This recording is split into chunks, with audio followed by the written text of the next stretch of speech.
Hello दोस्तों, मैं आपका आज फिर से मैं अपने इस नए वीडियो में स्वागत करता हूं। देखिए, पिछले वीडियो में हम लोगों ने सीखा था कि स्टार ट्विंकल करता है क्यों।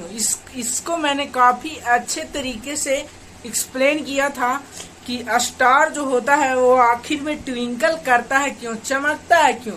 आज हम लोग इस वीडियो में सीखेंगे कि जिस प्रकार स्टार ट्विंकल करता है वो उस प्रकार हमारा प्लैनेट ट्विंकल क्यों नहीं करता है। जिस प्रकार स्टार ट्विंकल करता है उस प्रकार हमारा प्लैनेट ट्विंकल क्यों नहीं करता है।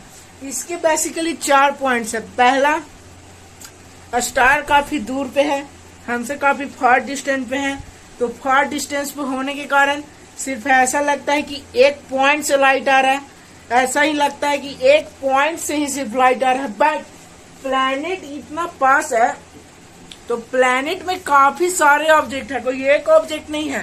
प्लैनेट में काफी सारे ऑब्जेक्ट है हमारे।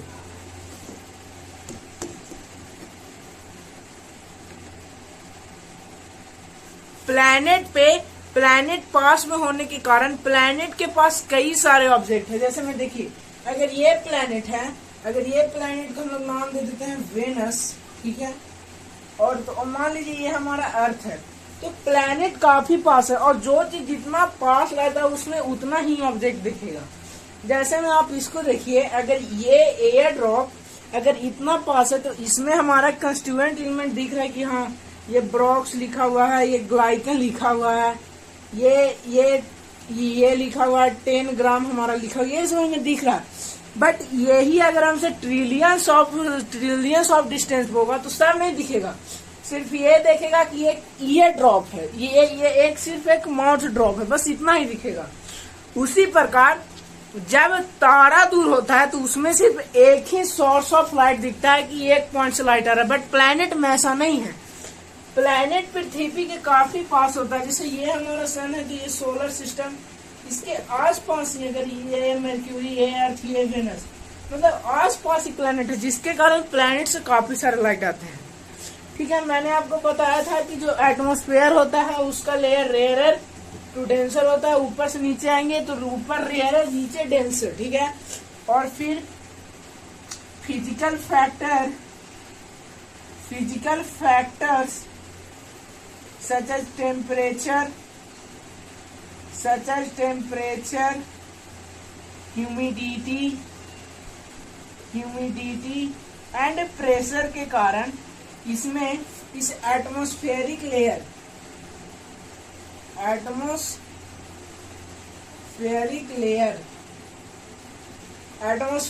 लेयर में इन सभी फिजिकल फैक्टर्स के कारण इसमें चेंजेस आते हैं। कभी अगर डेंसिटी इस मीडियम का अगर 2 है तो कभी 2.5 हो जाएगा, कभी 1.5 हो जाएगा, पर वैरी करते रहता है। बट वैरी करने के बावजूद भी इंस्टिगेटेड ऑफ वेरिएशन, ये जो केस है रेयरर टू डेंसर, ये हमेशा मेंटेन रहता है, इसमें कोई चेंजेस नहीं।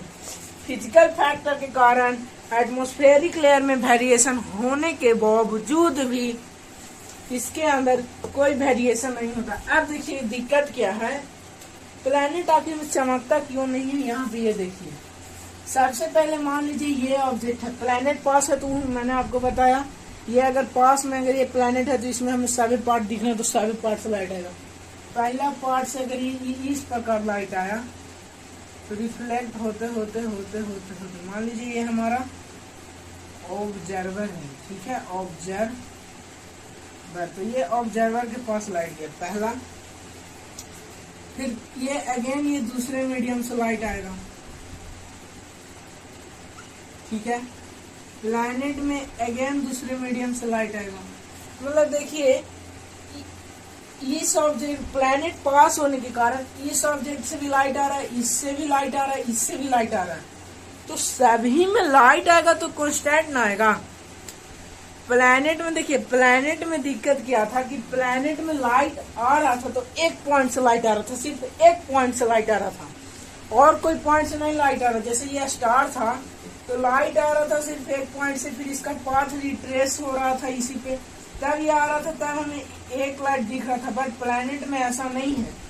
प्लैनेट में आपको कई सारे ऑब्जेक्ट है तो सभी सबसे पहले मान लीजिए ये ऑब्जेक्ट से लाइट आया, ये ऑब्जर्वर की आंख में गया, फिर अगेन लाइट आया, ये लाइट अगेन आंख में, ये लाइट आया अगेन आंख में गया, ठीक है।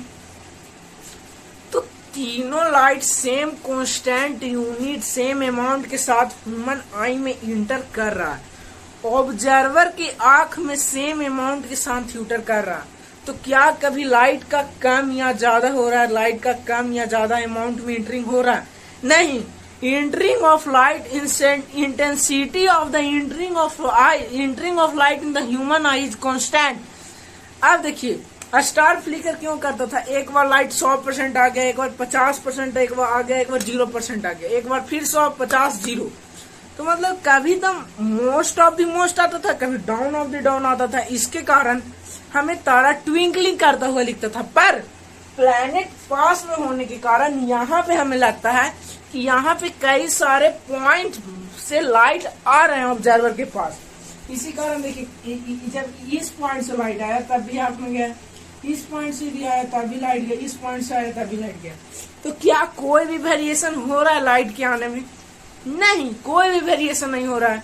अगर ये हमारा 100% लाइट दे रहा है तो हमारा ये भी तो 100% लाइट देगा, फिर ये भी तो 100% लाइट देगा।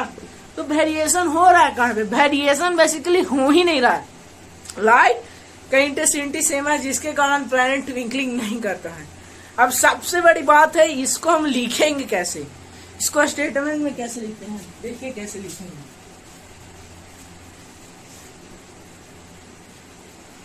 देखिए यहाँ पे लिखते हैं हम लोग,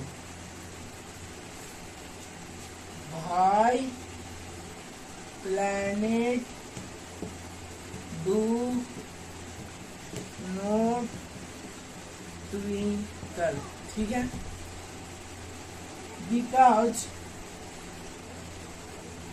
प्लैनेट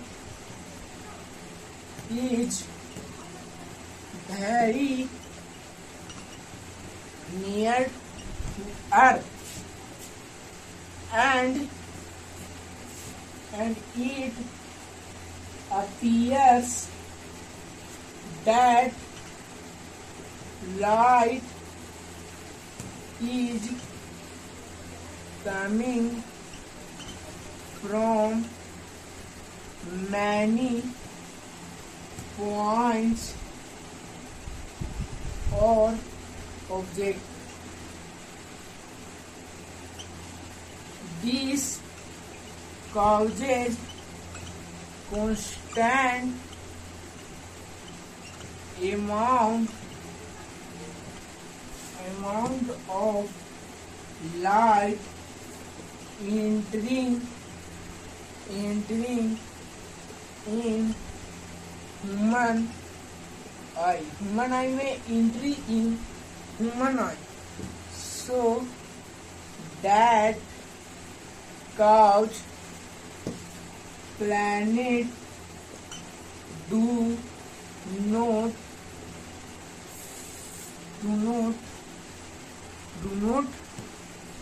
twinkle. देखिए इसको हम लोग एक बार रेटिंग दे, ये एक बार हम लोग इसको रेटिंग दे देते हैं। पहला, because planet is very near to earth, planet पृथ्वी के काफी पास, and it appears to that light is coming from the many point और द ऑब्जेक्ट। इससे क्या होता है कि ये लगता है कि लाइट काफी सारे पॉइंट से आ रहे हैं। This cause the constant amount of light entering on human आई। इसके कारण ही क्या होता है कि एक पॉइंट से लाइट आ रहा है, फिर अगेन एक पॉइंट से, फिर अगेन वन से, तो लाइट का एंटरिंग कॉन्स्टेंट रह जाता है। So that cause planet do not twinkle. इसके कारण प्लैनेट ट्विंकल नहीं करते हैं। आई होप आप इस टॉपिक को या इस वीडियो के सभी कंसेप्ट को अच्छे से समझे होंगे। Thank you.